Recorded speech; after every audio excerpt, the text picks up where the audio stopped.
Alagang Amoso.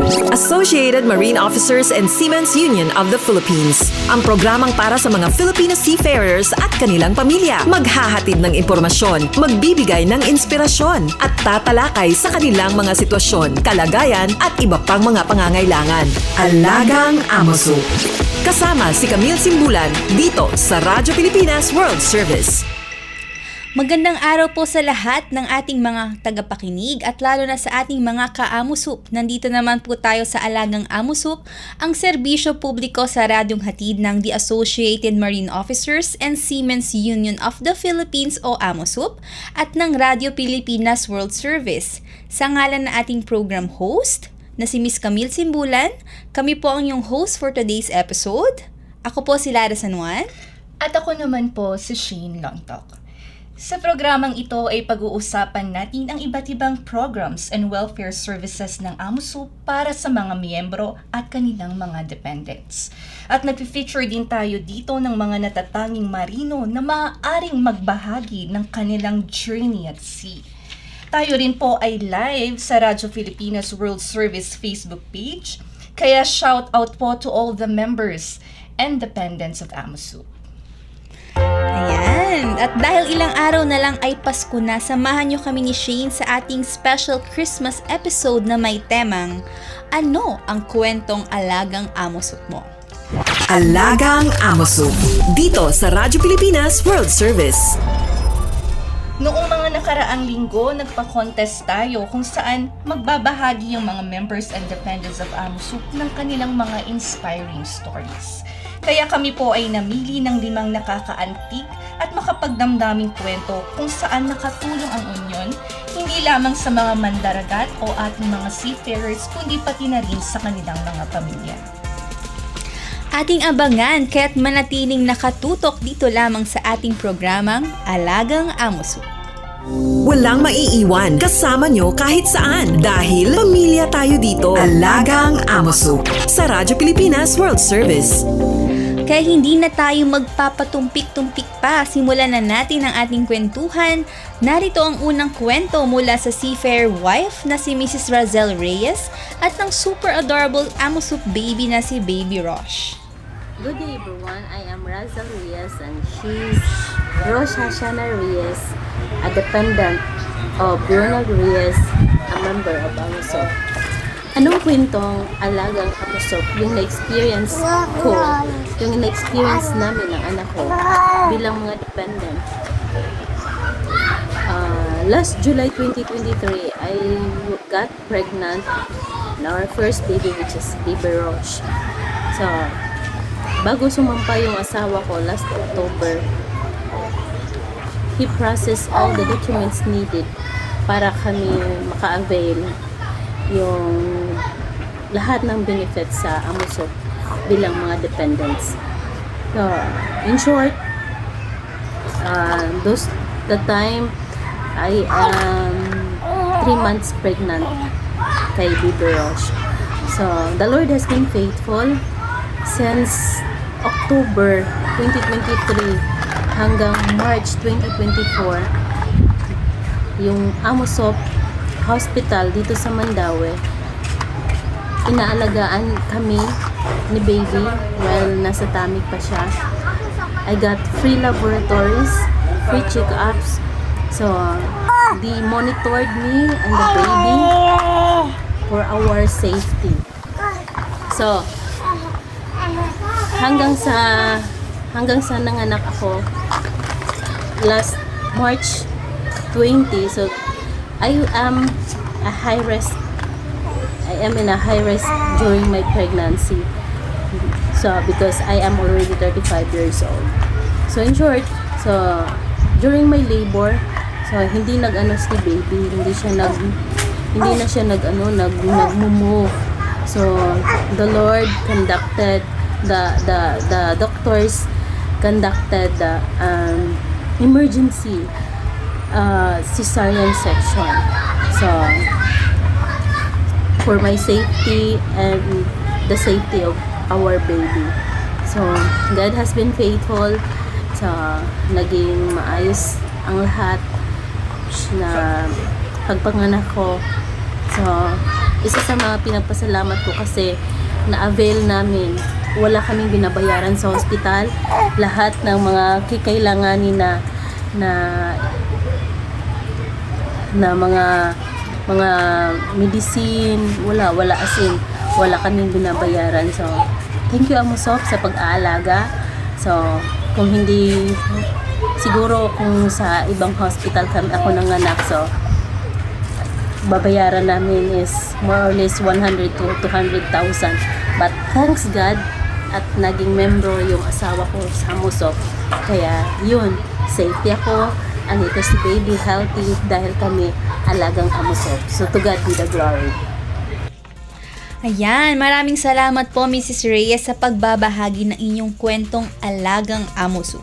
Tunay ngang ramdam ang malasakit ng Amusop hindi lamang sa mga mandaragat kundi mga dependents at pamilya ng ating mga miyembro. Kaya shout out po sa Amusop Siemens Hospital Cebu sa Mandawi City sa pag-aalaga po kay Mrs. Reyes at sa kanyang baby na si Baby Rosh.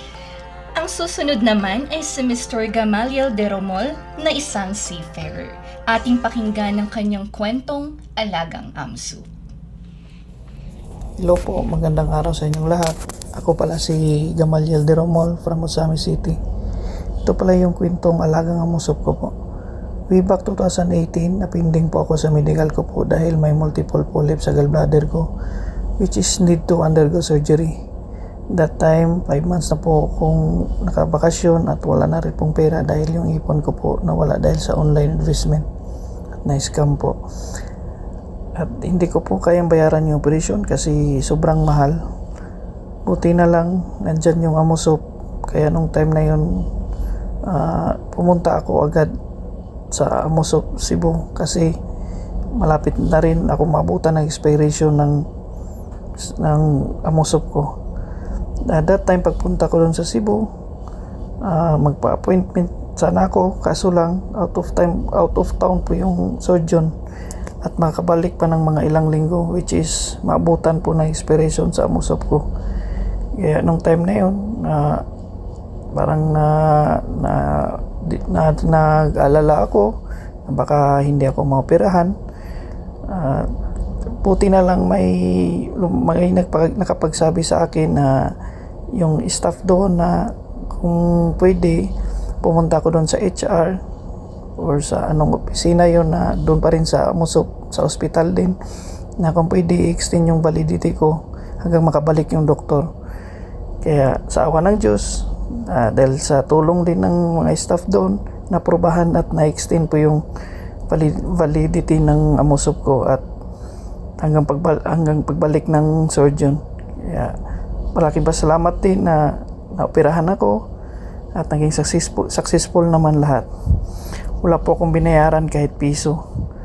At maganda din yung facility nila, malinis, yung mga staff doon, mababait, tutulungan ka talaga nila. Hindi ka nila pababayaan. Kaya maraming salamat. Marami ding salamat sa Amusop at lalong-lalo na sa founder natin, sa mahal at sa ating mahal na si Captain Gregorio Isoka. Dahil sa kanya natulungan ako na hanggang ngayon nakapagbarko pa rin. Kasi nung time na yun, pag hindi ako maoperahan, hindi na ako sasakay ulit ng barko kasi wala na hindi ko na kayang bayaran yung pag-opera eh. Kaya maraming salamat pati na rin sa mga staff, sa mga doktor, sa mga ibang branch ng Amusop. At sana marami pa pong matulungan na member at dependents nito. Kaya advance Merry Christmas and Happy New Year po sa lahat and God bless po. Maraming salamat po. Ayan, Mr. De Romol, maraming salamat for sharing your Alagang Amusop story. Di ba Lara, nakakabilib talaga kung paano alagaan ng ating union, ang ating mga miyembro at ng kanilang mga dependents. Yes, tama ka Shanshi, no? Lalo na sa panahon ng kanilang kagipitan. Ngayon naman, pakinggan natin ang kwento ni Mrs. May Anisita na isang dependent at asawa ng seafarer na magbabahagi ng kwentong Alagang Amusop tungkol sa kanilang 10-month-old baby. Magandang araw po. Ako po ay si May Anisita, beneficiary po ni Ian Lloyd Anisita. Ang aming kwentong alagang amuso po ay nangyari last October 27, 2024 po sa baby girl namin na which is 10 months old. Akala po namin she have a simple allergy lang po, which is pina-check up po namin sa pedya at niresetahan po siya ng mga gamot for allergy and antibiotic kasi po nakitaan na po siya ng mga small blister po sa kamay. After 2 days po na pinaiinom po siya namin ng gamot na nireseta po ng pedya, parang lumala po yung nangyari sa kanya. Ang dami na pong redness sa mukha, sa leeg at sa half ng body niya at mainit na po. Doon po nag-decide kami na magpa second opinion po sa ibang pedya para po ma-check kung ano nga po talaga ang nangyari. And then pagdating po namin sa pedya noong October 29, mga 1 PM po, nakita po ng doktor yung status po ng baby po namin. He decided po na i-admit na po yung baby namin kasi po nakita na po niya yung symptoms po ng SSS syndrome, which is Staphylococcus scalded skin. Dumating po kami ng Amusop po ng 5 PM. Amusop Iloilo po kasi galing pa po kami ng Guimaras. And after that po, tiningnan po nila yung case ng baby po namin. And mga 6:30 or 6:45 po, for admission na po kami. Nag-process po kami ng papers ng baby po namin para po mai-admit po. Ito po yung time na kinukuhanan po siya ng dugo for laboratories niya po at blood culture para malaman po yung if may mga bacterial growth po.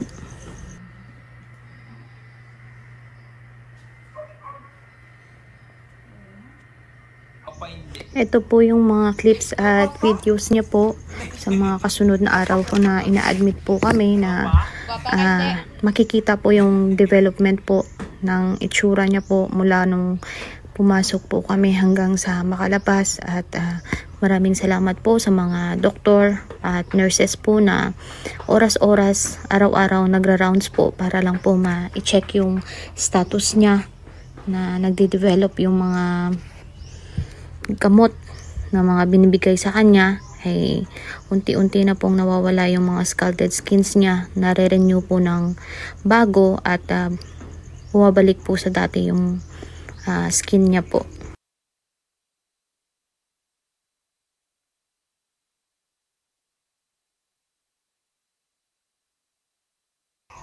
Ito po yung ika-5th day po namin na kinukuhanan po siya ulit ng dugo para sa lab po again.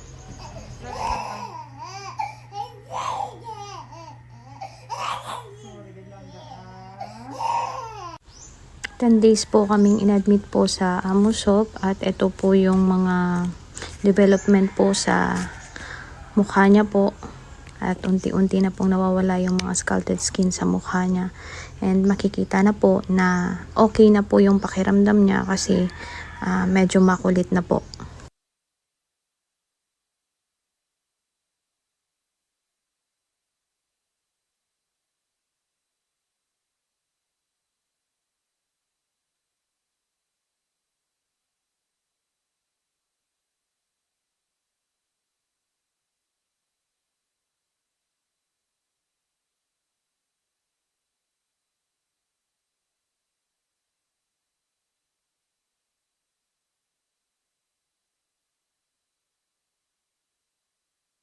Discharge day.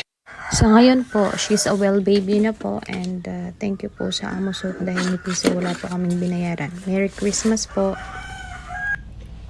Ayan, kung mapapansin niyo po, kung kayo ay nanonood ngayon live sa ating Facebook page, pinapakita po ni Miss Anisita ang tuluyang paggaling ng kanyang anak. So kami po sa Amusop ay malugod na tuluyang pong paggaling ng anak. So shout out po at maraming salamat muli sa ating hospital staff, mga doctors po at nurses po at mga hospital staff ng Amusop Siemens Hospital Iloilo. Hello po.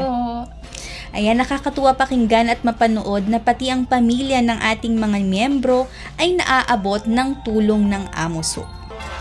All aboard sa talakayan. Palalimin pa ang inyong kaalaman. Alagang Amusop. Dito sa Radyo Pilipinas World Service. Susunod, ibabahagi naman ng Team Doriaga family ang kanilang kwentong alagang Amusop. ating pakinggan si Dean Maricor C. Loriaga. Isang mapagpalang araw sa ating lahat. Ito ang Alagang Amusok Christmas Radio Contest 2024. Merry Christmas from Seafarers family, from Captain Ben Loriaga, Dean Maricar Loriaga, and Ben Kit C. Loriaga.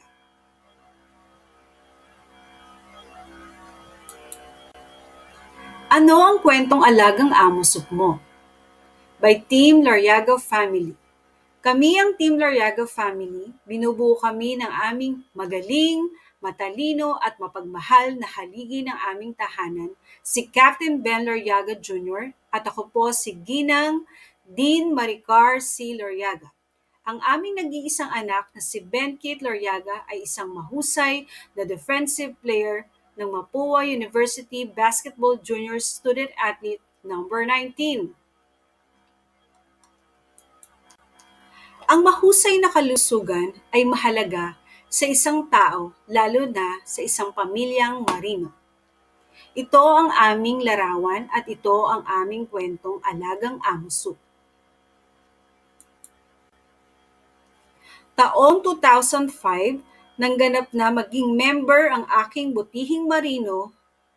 May pagmamalaki ko ang unang katangian ay lahat ng PEME or pre-employment medical check-ups, laboratory niya ay inaasikaso ng Amusok Hospital. Dahil sa Alagang Amusok, nakakasakay ng barko ang aking marino nang walang alalahanin. Dahil naaalagaan ang kanyang kalusugan. Ang serbisyong pangkalusugan ay malaking tulong para mapanatili ang maayos na kalusugan ng isang marino. Alam natin na kasama ang mahusay na kalusugan para mapanatili ang career, growth, and development ng isang seafarer.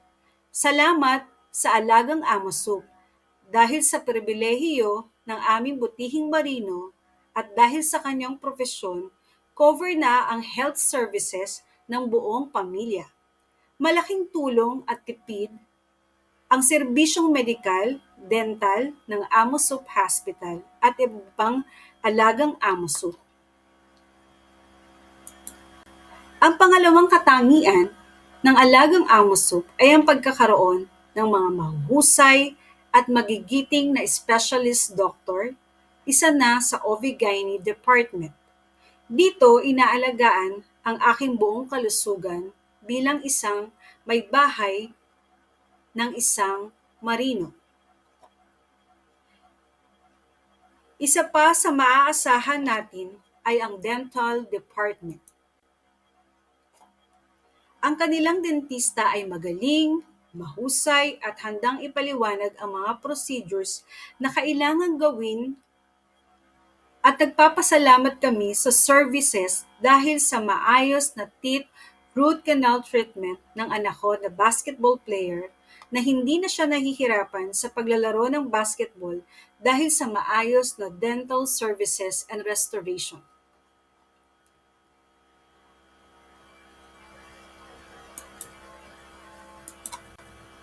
At ang huling katangian ay ang mga namumuno ng mga tao na nagpapatakbo ng hospital services at iba pang sangay ng Amusok services, maganda, maayos na facilities, trained na staff na health workers, maayos na quality services, kaya naman patuloy na maraming seafarers family ang gustong maging members dahil sa advocacy na matulungan ang bawat pamilyang marino sa lahat ng aspeto ng buhay, sa kalusugan, sa matitirhan sa Maynila, sa mga trainings, at sa pag-iipon ng pera para sa darating na retirement, at ang mga kaalaman na mahahanap mo lamang sa organization ng Amusok.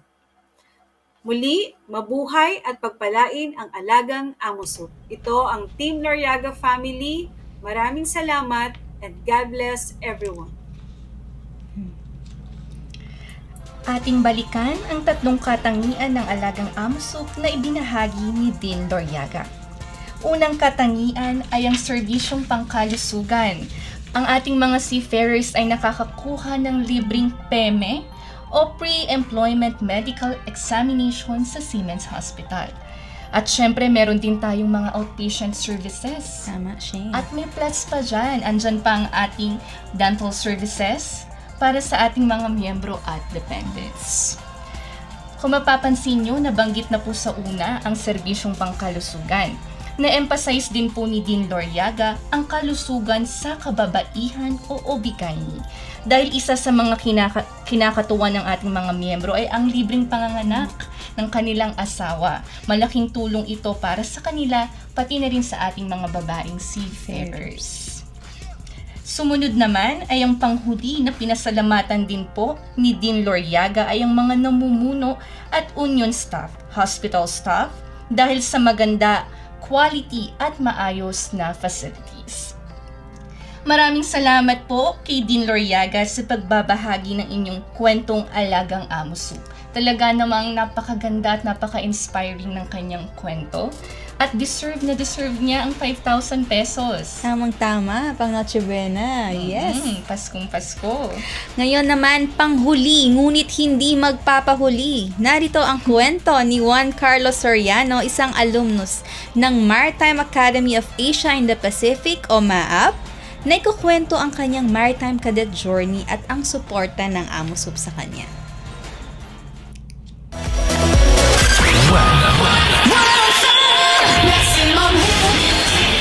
Magandang umaga sa inyong lahat. Magandang umaga Luzon, Visayas, Mindanao at saan mang lupalop o karagatan ng mundo. Ako po si Juan Carlos Soriano ng Kalakhang, Maynila. Isang karangalan na aking ibahagi ang aking #alagang Amusok.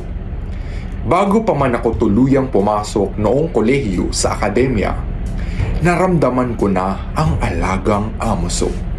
Sumalang kami sa libreng medikal para siguraduhin ang aming tiyak na kalusugan.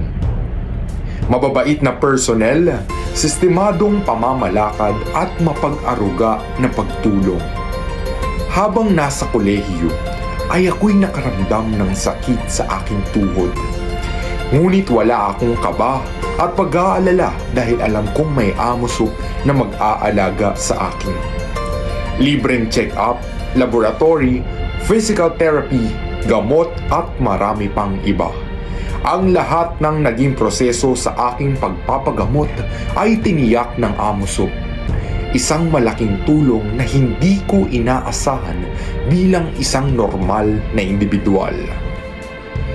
Lumipas ang panahon na ako ngayon isang ganap na seaman. Aking mas naintindihan at naunawaan ang pag-aalaga ng amusok. Ito ay higit pa sa benepisyo dahil ito ay isang misyon. Misyon na sinimulan ni Kapitan Oka.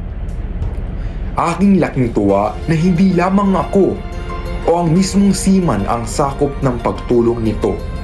Kasama na dito ang bawat pamilya ng Pilipinong mandaragat. Ngunit para sa akin, ang alagang amusok ay hindi lamang sa kalusugan, ngunit sa karapatan din naming mga seaman. Sila ang bumoboses at tumatayo sa bawat isang Pilipinong mandaragat. Hangad nila ang pag-aalaga ng aming karapatan at paninindigan bilang malaking parte ng ekonomiya. Isang bagay na lubos kong pinagpapasalamat dahil pinagyayabong nito ang maritime industry. Amusop, salamat sa pag-aalaga na walang kapantay. Kabaro, may amusop na yayakap sa atin bilang marinong Pilipino. Ikaw at ako ang patunay. Ikaw, ako, tayo ay amusop. Ako po ang inyong lingkod, Juan, na nagpapaalala na sa amusop, tayo ang number one.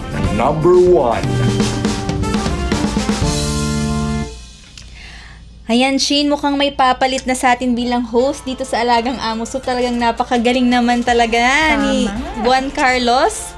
Tatakma up yan, no? Maraming salamat, Juan Carlos Soriano, sa pagbabahagi niyang kwentong Alagang Amo Soup. Magandang sinabi niya na hindi lamang alagang pangkalusugan, kundi sa karapatan din, Amo Soup bilang boses ng bawat Pilipinong mandaragat.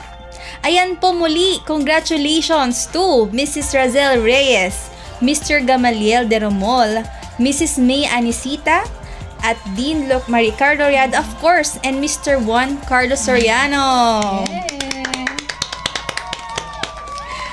Kayo po ay makakatanggap ng email mula sa amin kung paano nyo matatanggap ang 5,000 pesos. Tamang-tama po pang Pasko at Noche Buena. Ang email subject po ay Alagang Amo Soup Christmas Radio Contest Winner. Kaya i-check nyo na po ang inyong mga emails. Walang maiiwan kasama nyo kahit saan dahil pamilya tayo dito. Alagang Amo Soup sa Radyo Pilipinas World Service. At para po sa ating mga miyembro at mga dependents, maaari po kayong tumawag sa ating Amo Soup Contact Center mula Lunes hanggang Biyernes. Magsisimula po ito ng alas 8 ng umaga hanggang alas 5 ng hapon. Ito po ang numero +632 8527 8491 hanggang 98. At maaari din po kayong tumawag gamit ang inyong mobile number para po sa Globe +63945-795-5345 at para naman po sa Smart +63920-437-1496. At of course, inaanyayahan namin kayong mag-like and follow sa Amo Soup Official Facebook page and Amo Soup Official Facebook group para po malaman yung ating mga pa-contest, mga announcement at mga impormasyon po na ipopost po natin sa ating Facebook page. At para rin po sa mga YouTube videos, mag-like and subscribe na rin po kayo sa Amo Soup Official YouTube channel. At para po sa mas detalyadong benefits po nyo bilang isang miyembro, magbisita lamang po kayo sa www.amosoup.org. Tama, talaga namang napakasarap marinig ng mga kwento ng pag-asa at malasakit galing sa ating mga miyembro. Salamat po sa lahat ng ating miyembro na nagbahagi ng kanilang kwento ngayong araw na to. Talagang naipakita ninyo kung paano pinapahalagahan ng Amo Soup ang inyong mga pamilya. At para sa lahat ng tagapakinig, sana ay naging inspirasyon sa inyo ang lahat ng kwento at ang episode natin ngayon. Kaya naman maraming salamat po sa inyong pagsubaybay. Salamat po sa mga kasama natin sa Radyo Pilipinas, Susan Aison, Erwin Paniano, Milo Dionela, J. Arevalo at Jerome Toledo. At sa ating mga tagapakinig, mga ka-Amo Soup at sa ating mga kababayan abroad na nakikinig sa iba't ibang sulok ng mundo, maraming salamat sa inyong pagsusumikap at sakripisyo para sa inyong mga pamilya at para sa ating bayan. Ingat po kayo palagi at tandaan na kahit nasaan man kayo, may mga organisasyon katulad ng Amo Soup at tao na laging handang tumulong at sumuporta sa inyo. Muli kami ay bumabati ng maligayang Pasko at manigong bagong taon. Salamat sa inyong pakikinig. Sa ngalan po ni Miss Camille Simbulan, ako po si Lara San Juan. At ako po si Shane Lontok at ito ang Alagang Amo Soup. All aboard sa talakayan. Palalimin pa ang inyong kaalaman. Alagang Amo Soup dito sa Radyo Pilipinas World Service.